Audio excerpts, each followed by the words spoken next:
Good morning and welcome to today's edition of the London Session Open. Today is October 10th, 2019 and it's 7:36 a.m. in London when I'm recording this market update. I'm going to talk about the market, going to cover the main markets to provide you guys the levels that people are watching. Okay, euro versus the dollar. What a week has been. It's been really boring really since October the 3rd. Following that day, which is a full week ago, the market has just been oscillating here and it's just been trading sideways in a range of 59 pip. That's a very small range.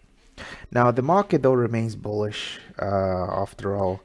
As I've been saying, I think people will buy on the breakout. As I said, they will buy on pullbacks, and just a few days ago on the 8th the price almost slid below the stop level, but didn't manage to do so, and the trend remains bullish and we're pretty much at these highs here. Let's see what happens now in the morning. Usually if the market wants to make a move, it will make so in the morning, and I have a suspicion that this will continue to go upwards. I'm not just sure about it though.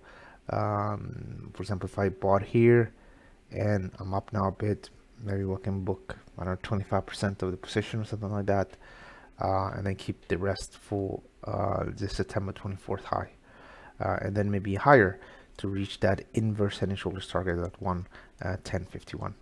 Same time, if the market goes back down to support to 109.65, I think people will try to buy and then try to lift price upwards. It's only if the price trades below the 109.38 level that trend turns bearish. GBP versus the USD. So things spiked higher yesterday. As you remember, a few days ago I said look to sell up here, and then I said look to book profits down here, and then I said if we swing back up, I think people are gonna sell, and the market did move up higher, but it wasn't enough to actually hit my sell level. So I'm gonna push this down a bit, make it 122.89. The stop level, I think, is where we can reduce that a tiny bit to 123.88. And I think if we go up, people are gonna sell. The alternative is that the price just breaks below the low and then slowly drifts lower to 121. Dollar versus the Japanese yen remains bearish as well. I've been bearish here for quite some time, and I think the market can continue to trade lower. There's no change to my outlook. I remain bearish for 107.49. I think we can go down to the low at 106.51 and then eventually 105.82. Trend remains bearish below the October 1st high at 108.49. US oil. US oil is trading sideways. I'm not a big fan of these ranges. I think they're difficult, prone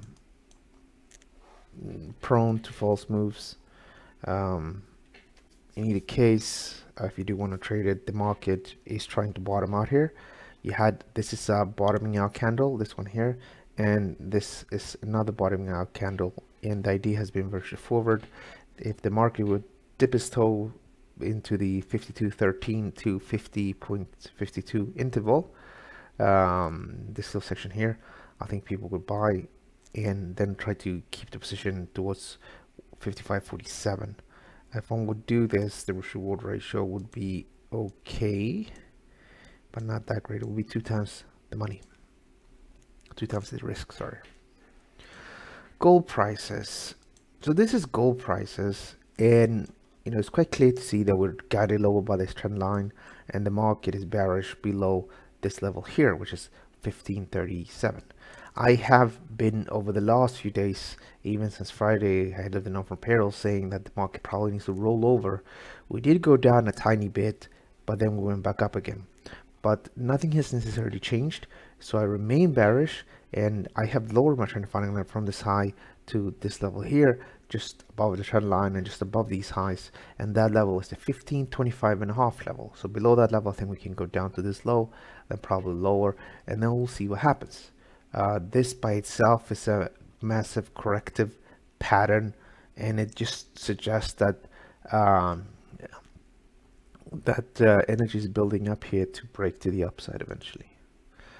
S&P 500, we're doing this very well lately. A few days ago we said people are gonna sell here for the market to go down, and then I said people probably going to sell here for the market to go down.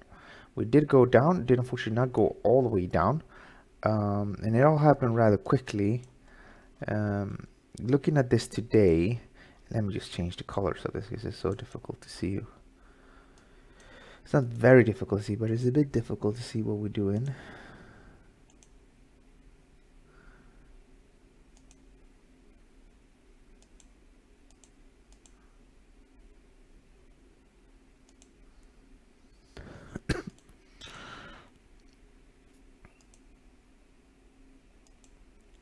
This gets messier, I think. I'm not gonna leave it like that. Or I just leave it like that. It's a weird color combination, but yeah. So what can I say about this today?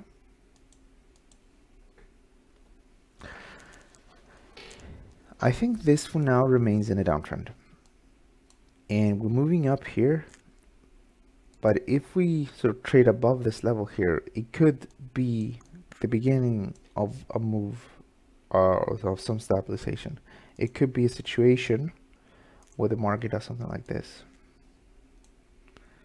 You know, we take out that high, market goes up and then goes down and then goes like this, and then you could sort of say, look, you have that little move here. But for now, I think if we do go up, I think I'm gonna remain bearish. Maybe what we can do is that this trend line, we push it down to this high here, like that. Clean this, we'll take this off as well. I'll minimize it like that. So probably I'm gonna stick with the idea that we can go down. I'm not as confident as I was here, but I think we can go down, or here, but I think we can probably go down a bit, and then we'll see what happens. As for the longer run, I'm quite disappointed that we didn't decline lower. I should have bought here myself the first time around. The thing is though, I did not have this pitchfork in place, and I didn't know that the pitchfork of these channels, you know, if you put them on many of the other stock markets, they look the same. The German DAX as well has its own channel. It all looks pretty much the same. So when everything sort of lines up, that's the time to get busy. So I would have really liked this to go down because I really want to buy in around this level here.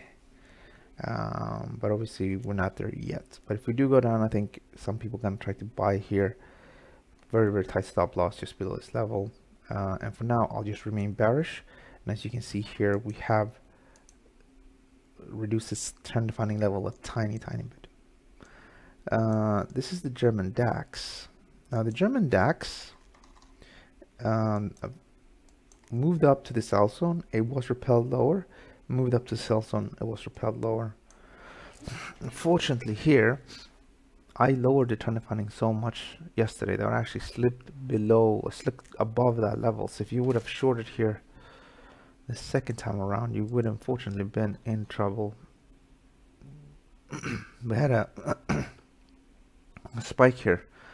I think there was on the news that, you know, the EU is doing some concessions to around the Brexit deal. Unfortunately, there's not too much we can do about this if you got stopped out on the second time here. We can just look at this market today, and you know, it's quite clear that we're still capped by this whole thing here. So then I'm gonna lift this a bit higher to something like this, and then the idea is just gonna be remain to sell here, and then for this to continue to trade lower. And that, guys, concludes today's market update. Don't forget to check out my work on investingcube.com. There's a lot of content here. We just published a new Netflix earnings preview, which Nicholas has presented. Nicholas used to be an equity analyst for many years, so you definitely want to check this out. It's free to read. You just need to become